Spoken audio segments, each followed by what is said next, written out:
Hello students, आज की इस वीडियो में बात करेंगे एनोमेलस बिहेवियर ऑफ वाटर के बारे में। तो जैसे कि हम सब जानते हैं कि डेंसिटी जो होती है हमारे पास वो बराबर होती है मास अपॉन वॉल्यूम के। तो इससे ये बात क्लियर होती है कि अगर किसी चीज़ की डेंसिटी ज़्यादा होगी तो उसका वॉल्यूम जो है वो कम होगा। ठीक है, तो मान लीजिए कि अगर मेरे पास वाटर है, मान लीजिए अगर मेरे पास क्या है, वाटर है, तो अगर मैं वाटर का टेम्परेचर जो है वो इंक्रीज़ करूं, अगर मैं वाटर का टेम्परेचर इंक्रीज़ करूं मान लो 0 डिग्री सेल्सियस से ऊपर, तो पहले मान लो मैंने 0 डिग्री सेल्सियस से 1 डिग्री सेल्सियस किया, फिर 2 डिग्री सेल्सियस किया, फिर 3 डिग्री सेल्सियस किया और फिर 4 डिग्री सेल्सियस तक मैं पहुंच गया। अब होना क्या चाहिए था कि जब भी हम किसी चीज़ को हीट करते हैं, जैसे मान लो आपके पास कोई भी एक सॉलिड ऑब्जेक्ट है, लिक्विड या गैस जो भी है, जब भी हम किसी चीज़ को हीट करते हैं तो हीट करने पर हमेशा हमें एक्सपेंशन दिखती है, जो कि हमने थर्मल एक्सपेंशन में पढ़ा था। तो हीट करने पर हर एक चीज़ की क्या होती है, एक्सपेंशन होती है, यानी कि उसके उस बॉडी के अंदर जो भी इंटर एटॉमिक पार्टिकल्स होते हैं उनके बीच का जो डिस्टेंस होता है वो बढ़ता जाता है और वो चीज़ क्या होती रहती है, एक्सपैंड होनी शुरू हो जाती है। इंटर एटॉमिक डिस्टेंस बढ़ेगा तो आपको एक्सपेंशन देखने को मिलती है। लेकिन वाटर के केस में ये केस बिल्कुल उल्टा है। वाटर के केस में क्या होता है कि जैसे जैसे आप टेम्परेचर बढ़ा रहे हो वैसे वैसे होनी तो चाहिए थी एक्सपेंशन, बट इस केस में क्या होती है, कॉन्ट्रैक्शन। मतलब बिल्कुल उल्टा बिहेवियर जो है पानी वो शो करता है। लेकिन ये जो बिहेवियर है ये सिर्फ 4 डिग्री सेल्सियस तक ही होगा। अब अगर किसी चीज़ में एक्सपेंशन हो रही है तो इसका मतलब है उसका वॉल्यूम इंक्रीज हो रहा है, और अगर उस चीज़ का वॉल्यूम बढ़ेगा तो इसका मतलब उसकी डेंसिटी क्या होगी, कम होगी। ठीक है, तो पानी के केस में क्या होता है कि जब हम 0 डिग्री सेल्सियस से ऊपर टेम्परेचर बढ़ाते हैं धीरे धीरे करके, तो उसमें एक्सपेंशन होनी चाहिए थी, क्योंकि टेम्परेचर बढ़ रहा है तो इंटर एटॉमिक पार्टिकल्स के बीच का डिस्टेंस भी बढ़ता और होता क्या, वॉल्यूम भी बढ़ता और डेंसिटी घट जाती। बट इसमें क्या है, उल्टा होता है। 0 से 4 तक जब हम जाएंगे टेम्परेचर में तो पानी के अंदर हमें कॉन्ट्रैक्शन देखने को मिलेगी। कॉन्ट्रैक्शन होगी तो जो इंटर एटॉमिक पार्टिकल्स होंगे वो काफ़ी पास पास आने शुरू हो जाएंगे।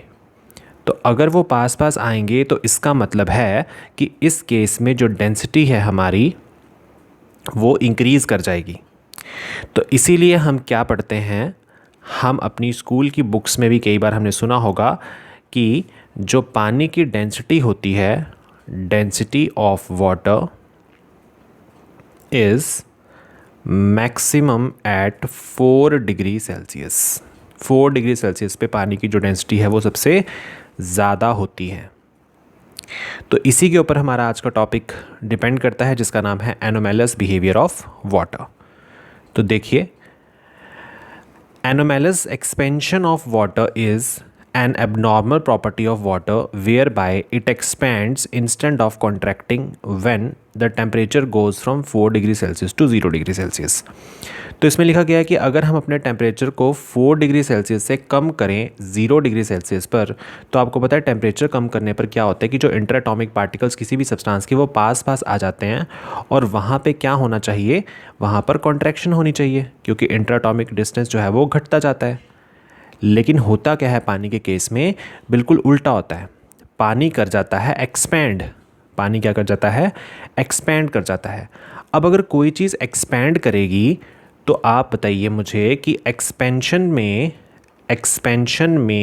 क्या उसके इंटर एटॉमिक पार्टिकल्स का डिस्टेंस बढ़ेगा? अगर इंटर एटॉमिक पार्टिकल्स का डिस्टेंस बढ़ जाएगा तो मतलब कि उसकी डेंसिटी जो है वो कम हो जाएगी। डेंसिटी क्या हो जाएगी, कम हो जाएगी। तो इसका मतलब है कि डेंसिटी कम होने से उसका वॉल्यूम जो है वो क्या हो जाएगा, बढ़ जाएगा। ठीक है, अब हम इतनी बात जानते हैं कि 0 डिग्री सेल्सियस पे जो हमारा वाटर होता है वो किस फॉर्म में होता है, आइस की फॉर्म में होता है। तो इसका मतलब है कि आइस जब बनी तो उसकी डेंसिटी क्या होगी, कम होगी। किसके कंपैरिजन में, वाटर के कंपैरिजन में, जब वाटर 4 डिग्री सेल्सियस पे था। तो जब पानी 4 डिग्री सेल्सियस पे था उसकी डेंसिटी ज़्यादा हो गई एज़ कंपैरिजन टू आइस जो कि 0 डिग्री सेल्सियस पे है। चाहे आइस हमें सॉलिड फॉर्म में दिख रहा है बट फिर भी उसकी डेंसिटी क्या हो गई, कम हो गई। तो इसीलिए हमें क्या लिखा गया है यहाँ पे कि normally liquid contract on cooling. Normally जो लिक्विड्स होते हैं वो कूल करने पर कॉन्ट्रैक्ट हो जाते हैं, यानी कि सॉलिड फॉर्म में आ जाते हैं और उनकी डेंसिटी बढ़ जाती है। लेकिन पानी के केस में ऐसा नहीं होता। However water is special. So the density of ice is lower and so it floats on water. इसीलिए जो हमारी आइस होती है वो पानी के ऊपर क्या कर जाती है, फ्लोट कर जाती है। अगर आप किसी गिलास के अंदर पानी को ले लो, वाटर को ले लोगे, और अगर आप उस वाटर में आइस क्यूब डाल दोगे तो आइस क्यूब हमेशा, आपने देखा होगा आप कोल्ड ड्रिंक वगैरह पीते हैं तो आइस क्यूब हमेशा फ्लोट करके ऊपर आ जाती है, चाहे वो सॉलिड क्यों ना नहीं हो, है ना, चाहे वो सॉलिड क्यों नहीं है फिर भी वो ऊपर फ्लोट करती है। लेकिन अगर आप पानी के अंदर किसी और चीज़ को डालोगे चाहे सॉलिड हो तो वो उसके अंदर सिंक कर जाती है। सो this is because of the anomalous behaviour of water. इसी चीज़ को हम ग्राफिकल फॉर्म में भी समझ सकते हैं। जैसे आपके सामने दो ग्राफ हैं, एक तरफ एक ग्राफ में हमारे पास दिया गया है वॉल्यूम, इस तरफ को वॉल्यूम दिया गया है और इस तरफ को दिया गया है टेम्परेचर। तो हम देख रहे हैं कि जैसे जैसे मैंने टेम्परेचर 0 डिग्री सेल्सियस से बढ़ाना शुरू किया तो टेम्परेचर बढ़ाने पर क्या होना चाहिए था। आप बोलेंगे सर अगर टेम्परेचर हम बढ़ाते हैं तो इसका मतलब है कि वॉल्यूम भी बढ़ना चाहिए था और एक्सपेंशन होनी चाहिए थी, ठीक है। बट हुआ क्या, हुआ यूं कि इस केस में वॉल्यूम घट गया। ये देखो वॉल्यूम नीचे को क्या कर रहा है, डिक्रीज़ कर रहा है। और 4 डिग्री सेल्सियस पे जो वॉल्यूम है वो बिल्कुल कम हो गया और डेंसिटी जो है आपकी वो बहुत ज़्यादा हो गई, क्योंकि वॉल्यूम अगर कम होगा मिनिमम तो डेंसिटी ऑब्वियसली मैक्सिमम हो जाएगी।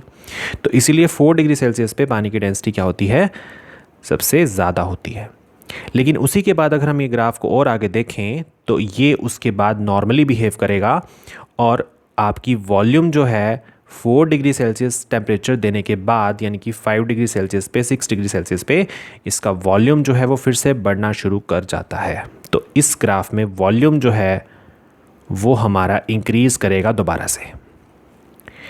सेम अगर इसी चीज़ का ग्राफ हम डेंसिटी के रिस्पेक्ट में देखें तो डेंसिटी और टेम्परेचर का जो हमारे पास ग्राफ है यहाँ पे, उसमें हम देख पा रहे हैं कि 4 डिग्री सेल्सियस टेम्परेचर पे पहले डेंसिटी देखिए यहाँ पे कम थी, लेकिन जैसे जैसे आप टेम्परेचर बढ़ा रहे हो तो डेंसिटी बढ़ती जा रही है और इस पॉइंट पर आकर डेंसिटी क्या हो जाएगी, मैक्सिमम डेंसिटी हो जाएगी। और उसके बाद फिर जब हमने और टेम्परेचर बढ़ाया तो अब डेंसिटी घटती जा रही है क्योंकि अब उसका वॉल्यूम बढ़ता जा रहा है। तो ये है हमारे पास दोनों graphs anomalous behaviour of water को जो शो कर रहे हैं। तो इसकी एक सबसे अच्छी एग्जांपल होती है कि पॉन्ड्स के अंदर, तालाब के या फिर जहाँ पे ठंडे इलाके होते हैं वहाँ पर जितने भी एक्वाटिक एनिमल्स होते हैं वो पानी के अंदर जीवित रहते हैं। हालांकि इतनी ठंड है बाहर, इतना ज़्यादा ठंडा मौसम है तो पानी तो पूरा तरीके से जम जाना चाहिए था, तो पानी पूरी तरीके से जमा नहीं और जो अंदर एक्वाटिक एनिमल्स थे उन पे भी कोई इफेक्ट नहीं पड़ा, वो भी क्या हैं, अभी तक जीवित हैं। तो होता क्यों है, अब जैसे मान लीजिए ये वाटर है हमारे सामने, ये पानी है पूरा, तो बाहर क्या है, बाहर बहुत ठंडा मौसम है, तो मान लो पहले जो पानी है उसका टेम्परेचर पहले ज़्यादा था, ठीक है। मान लीजिए कि पहले जो पानी का टेम्परेचर था वो ज़्यादा था, जैसे फॉर एग्ज़ाम्पल मैं मान लूँ कि पहले था 40 डिग्री सेल्सियस। अब होगा क्या कि 40 डिग्री सेल्सियस से जब बाहर ठंड होनी शुरू हो जाएगी, जब बाहर ठंड का मौसम हो जाएगा तो क्या होगा कि यहाँ से हीट निकलनी शुरू हो जाएगी और पानी का टेम्परेचर धीरे धीरे कम होता जाएगा। तो ये कहानी चलती जाएगी 4 डिग्री सेल्सियस तक, यानी कि 4 डिग्री सेल्सियस तक तो सब कुछ ठीक चलेगा। लेकिन जैसे ही 4 डिग्री सेल्सियस का टेम्परेचर पहुंचेगा तो आप मुझे बताइए कि टेम्परेचर कम होने पर ये जो लिक्विड था आपका, इसे क्या होना चाहिए था? तो आप बोलेंगे सर टेम्परेचर कम करेंगे तो कॉन्ट्रैक्ट होना चाहिए था, और कॉन्ट्रैक्शन से इसकी वॉल्यूम घटनी चाहिए थी और इसकी डेंसिटी बढ़नी चाहिए थी। बट हुआ क्या? उल्टा हो गया। तो हुआ क्या कि अब पानी कॉन्ट्रैक्ट नहीं, अब पानी कर जाएगा एक्सपैंड कर जाएगा। ठीक है, पानी क्या कर जाएगा? एक्सपैंड। देखो नीचे लिखा ना, it expands instead of contracting. तो पानी कर जाएगा एक्सपैंड। तो एक्सपैंड करने पर क्या होगा कि जो इसकी ऊपर वाली लेयर होगी, वो क्या हो जाएगी? वो आइस में बदल जाएगी। ठीक है, क्योंकि अब टेम्परेचर और नीचे जाएगा, 4 के बाद 3, 2, फिर 1, फिर 0। तो एक्सपैंड होने पर डेंसिटी क्या हो गई? उसकी कम हो गई। जब डेंसिटी कम हुई तो ऑब्वियसली वो चीज़ पानी के ऊपर तैरेगी। अगर डेंसिटी कम हो गई पानी के मुकाबले में तो वो चीज़ पानी के ऊपर तैरेगी।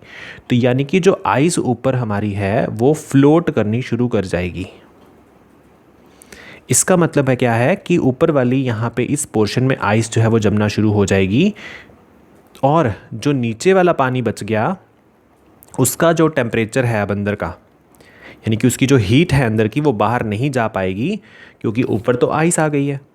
तो इसी वजह से ऊपर की सतह पर बर्फ़ जमी रहती है और नीचे लिक्विड रहता है, जिसमें एक्वाटिक एनिमल्स जो हैं वो सर्वाइव कर जाते हैं, क्योंकि उनको आदत होती है कम टेम्परेचर में सर्वाइव करने की उस पर्टिकुलर एरिया के अंदर। So this is the explanation about the anomalous behaviour of water. I hope आपको ये वीडियो अच्छी लगी होगी। तो अगर आपको ये वीडियो अच्छी लगी है तो चैनल को सब्सक्राइब करना और अपने फ्रेंड्स के साथ शेयर करना। Thank you.